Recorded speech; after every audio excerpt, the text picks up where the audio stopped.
Hey guys, today I'm going to tell you how to fix night light is not turning on in Windows 11.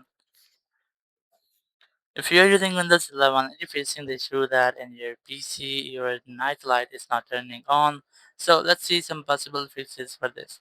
The very first thing you can try to just click on this sidebar over here and you might see this interface. You just have to click on this night light to enable it. It will be enabled. But if you're facing the issue that your night light is not enabling itself, or something, it might happen that once you enable your night light, you haven't any change in your screen. So what you have to do now, you just have to right click on this night light, click on go to settings, and now once you are in night light settings, night light, just click on it, and from here you can enable its trend, like you can customize its trend from here, because sometimes it might happens that its trend is set it to 0 or any unclearness, like you might enable your night light but you will not feel any change in your screen, so your night light strength is so slow or so down.